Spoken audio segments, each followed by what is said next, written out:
Okay, so the point of this webinar is to go over how to enhance or make your biometric results better by making evidence-based lifestyle changes.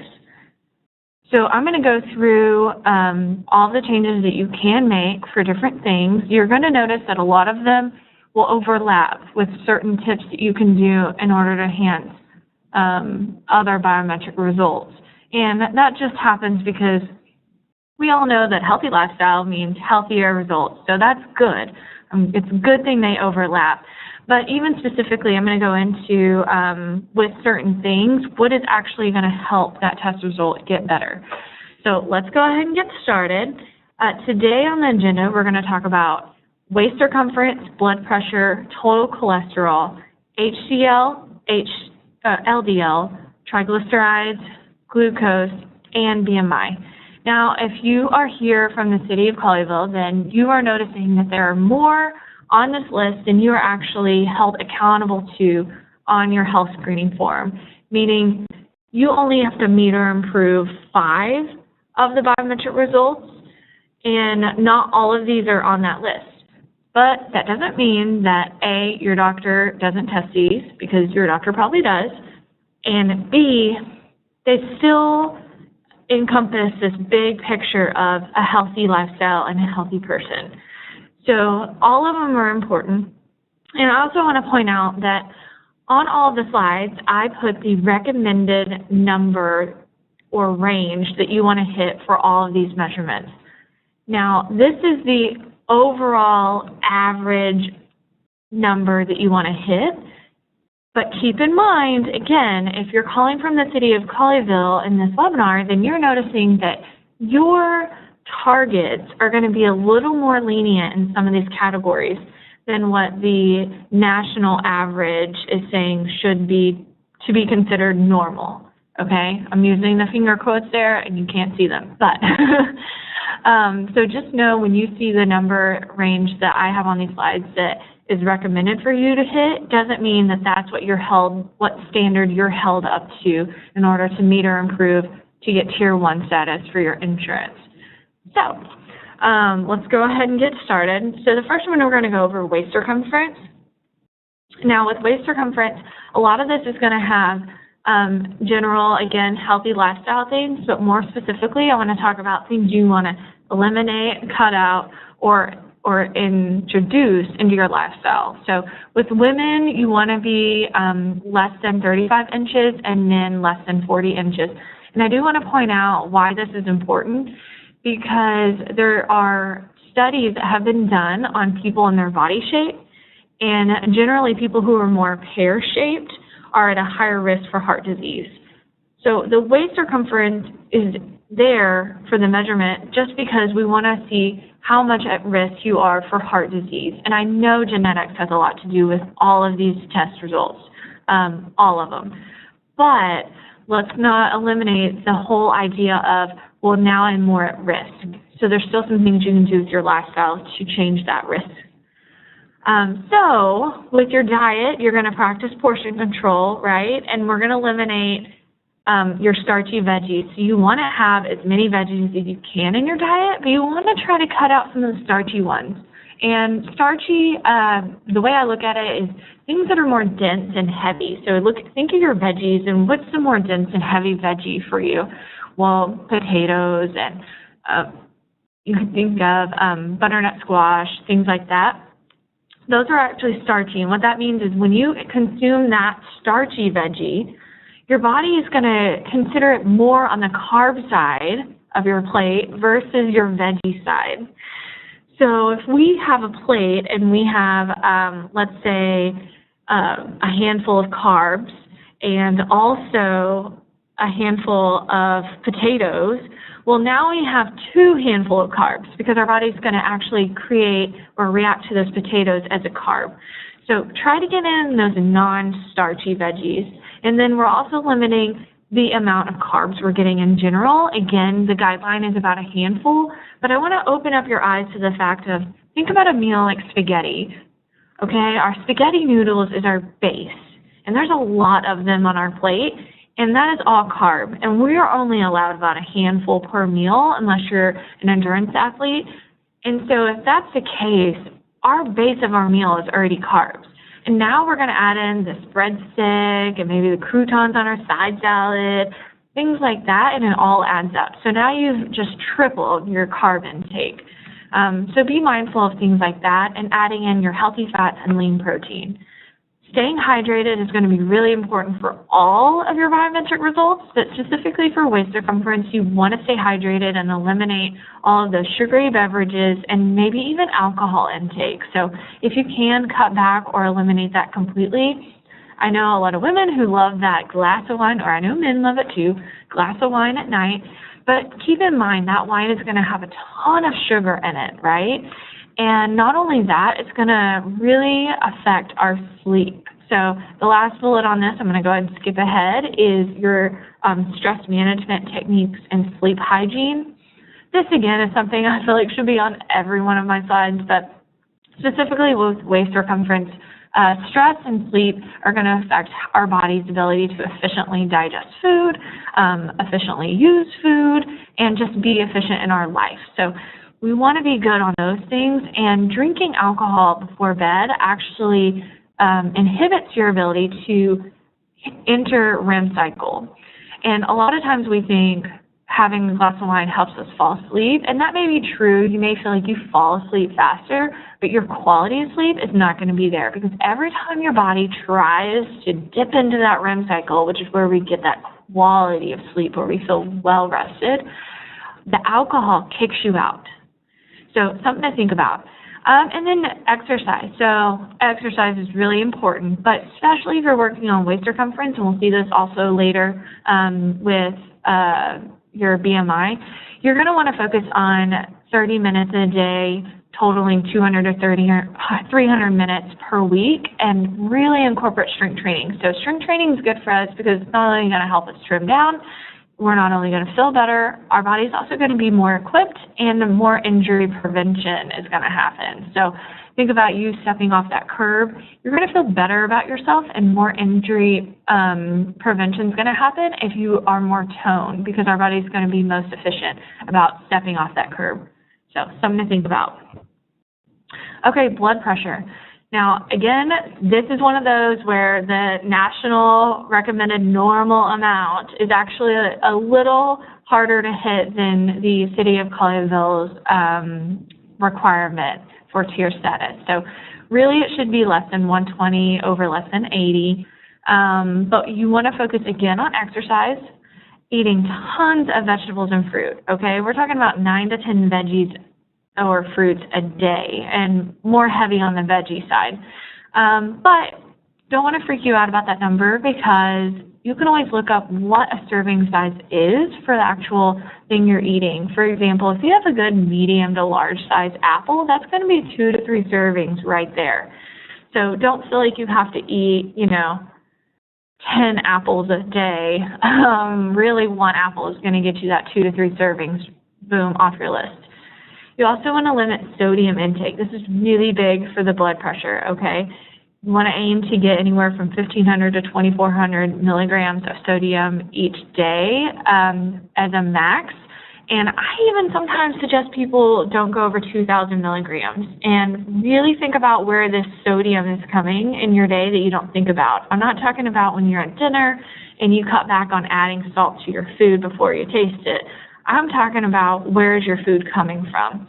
An example of this is I am so lazy about beans. Like, I have beans all the time with my meal, but I don't want to make my own. I know it's really not that hard, but I just don't feel like soaking them and all that stuff. So I get canned beans. However, canned beans will actually have more sodium in it.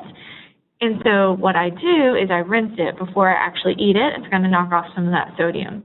If you buy anything that is prepackaged that should have a shelf life of not very long but is lasting for months, think about the meatloaf in the frozen food section. It's going to have a lot of sodium in it because they needed it to stay good for a long time. The frozen food section exception is any frozen veggies. Those are actually really good for you. So frozen vegetables are frozen at peak, so it's going to have just as much nutrients as the fresh vegetables do, but it may limit you or lack some taste. So for me, I go frozen pretty much all the time with my veggies because it's right there in my freezer, easy to grab. I just throw some mixed veggies in a pan, saute it with olive oil, and boom, I have vegetables. Plus, it doesn't go bad on my cabinet, and I love that. And again, we're practicing our stress management techniques because we know if we get worked up, our heart rate goes up and our blood pressure goes up. So focus on that. Okay, total cholesterol. This national normal range would be less than 200. For this, you want to really focus on selecting healthy fats and avoiding your unhealthy fats, those trans fats, those saturated fats. All of that stuff is bad. So another thing is you want to increase your soluble fiber intake and try to get 20 to 30 grams of total fiber a day. So really start reading those labels and figuring out where you're getting your fiber. Something to think about too is that if you pulverize food completely, it actually loses its fiber content. So if I take an apple, and I know the skin has fiber in it, right? I know this apple has fiber. But if I throw it in a blender and I totally pulverize it, it's completely liquid, I've lost all of my fiber. And to prove this, next time you're in the supermarket, go up there and grab one of the pre-made juices where it says it has like 15 bananas and all this stuff in it. Grab one of those and turn it over, and you're going to see on the label, it's going to say 0 grams next to fiber. And this is because of the chemical change in the food. So what you want to do, though, is if you really love smoothies, you can add in fiber in natural ways, like ground chia seed or ground flaxseed, and boom, you just added fiber back in and in a healthy, natural way. And you also want to exercise to have better cholesterol. So a lot of people think they can just cut out those bad fats, but that's not the case. You need to increase your fiber and exercise to make that a better number. HDL. So HDL is actually the good fats in your blood system, meaning they travel around and knock out the bad ones and carry them out through there. The thing about HDL is people, again, think they can just eat a bunch of avocados and boom, they're good. Not the case again. You want to focus on exercising, limiting your alcohol intake, and making sure you are at a healthy weight or aiming for that healthy weight. That's going to make your HDL numbers better. So you want these numbers to be higher, okay? We don't want these numbers to be low because we need them in our system. So focus on the good fat, moving, having a healthy weight, and limiting your alcohol. LDL, however, is your bad fat. So this is the stuff that's clogging up our arteries. Now with this, we again are focusing on getting in healthy fats and avoiding the bad stuff, but we still want to increase our fiber intake, similar to total cholesterol, and we're also focusing on exercise. So if you haven't noticed, there's a theme here. Exercise is good, and getting in good food is good. Most of these slides have not told you a ton of don't do's, right? It's focusing on what you can do to make this number better. So remember that and just keep it positive. Like, I need to do this more. I need to have more fiber in my diet. I need to exercise more instead of focusing on the things you can't have. Triglycerides.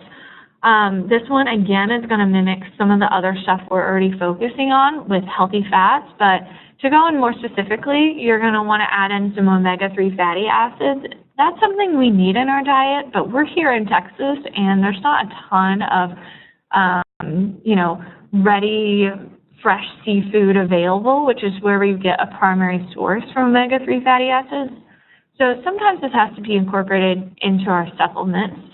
Ask your doctor about that and see if they suggest that you do start those supplements.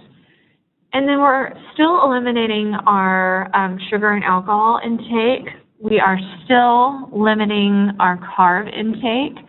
And when we are selecting carbs, they are whole grains, high in fiber. So I think the easiest way to think about carbs in a healthy way is most white carbs are more unhealthy and more packed with sugar. Most brown carbs have more whole grain aspect and have less sugar. Now, please still read the label, because all the nutrition and FDA game is there's loopholes in everything. You could pick up a loaf of bread that says whole grain. You could flip it over, look at the nutrition list, and the first ingredient, which is the most used ingredient in that product, may say enriched white flour. Now, I don't know about you, but that is super misleading. Or I think it's super misleading. So what you need to do is pay attention to what you're grabbing off the shelf, because even though the label on the front looks appealing, they're putting whatever they can on the front of that product to make you grab it. So look at the ingredient list. I always look at the top 3, because those are the most important and most used in that product. And if you can't pronounce it, or if it ends in OSE, it's probably not great, because OSE words are mainly sugar. Most likely it's going to be sugar. Fructose, sucrose, all of that stuff. So another thing is we're exercising. So exercise to make your triglycerides even better. Glucose. So this is that blood sugar we've been talking about. This is where you're going to control your carb intake. And what that really means is you're focusing on getting good carbs in, those whole grain carbs, and eliminating all of the bad carbs, okay? So there's complex and simple carbs. Complex are the ones that your body has more nutrients packed into it. Your body's going to take longer to digest it, put it where it needs to go. It's going to be great. Simple carbs, however, usually have a ton of sugar. And when they get into your digestive system, your body freaks out because there's not enough fiber involved, and it just starts putting it in places that you don't want, okay? So focus on things that are complex. And you want to stay hydrated. So I've been talking about water quite a bit, but the general guideline is about 64 ounces of water a day. Now, that can vary based on your activity level. Are you outside? Are you inside? Is it hot? All of that stuff. But if you want to focus on a just general guideline, a good goal to hit, you can say 64 ounces. Exercising, I feel like a broken record. You've got to exercise in order for all these numbers to be better. So please move.